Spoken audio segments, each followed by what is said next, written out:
Hello guys, welcome back here at Subic Ocean Adventure.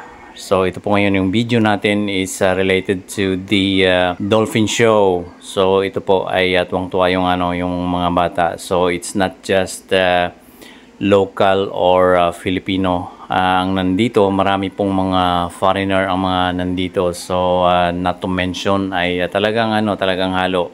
So maririnig namin yung mga iba't ibang mga lingwahe nila. And it seems that talagang pagdating sa mga activity para sa mga bata ay makikita mo iba't ibang mga lahi ay talagang ipapasyal nila kung ano yung ikakatuwa at magiging something memorable para sa mga bata or para sa mga anak nila, which is the same or which is true and the same on our side ay yun din yung isa sa mga objective namin. May pasyal yung mga bata, at the same time ay magsama-sama ang family, magbabanding, then ito yung naisip namin na mapuntahan para magsama-sama ang lahat.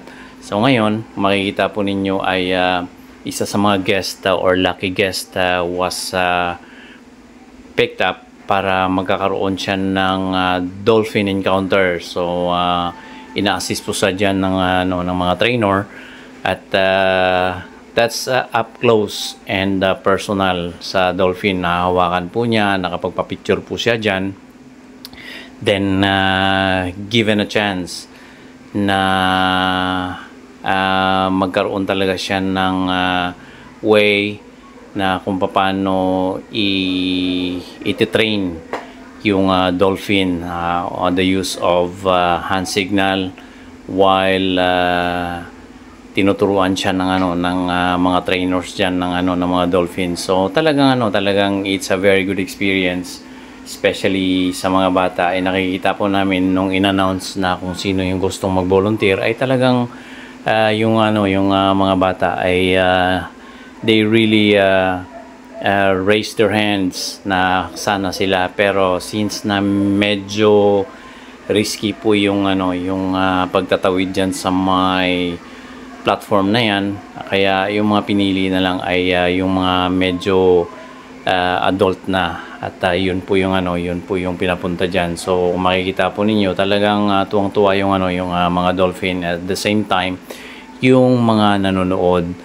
at nagpa-perform ngayon yung mga dolphin on the signal of their trainer ay talagang napapawaw po yung kaming mga nanonood diyan. Talagang panay po yung palakpakan, and ang kagandahan kapag makita po ninyo yung ngiti at ang tuwa sa mukha ng mga anak natin, talagang nakakataba po ng puso na makikita mo yung anak nyo or yung anak mo ay talagang tuwang-tuwa and nag-i-enjoy sa pinapanood nila, and parang achievement na rin para sa ating mga magulang na sa mga pinagpapagura natin ay doon natin na-appreciate na itong mga bagay na to ay talagang isa sa mga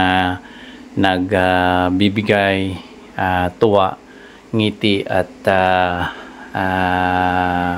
moments and memories para sa mga bata. Kaya yun yung sinikap namin na makapunta rito. May pasyal yung mga bata. Kaya I'm trying to encourage as well to the parents and mother and father alike na puntahan nyo dito sa may Ocean Adventure here in Subic.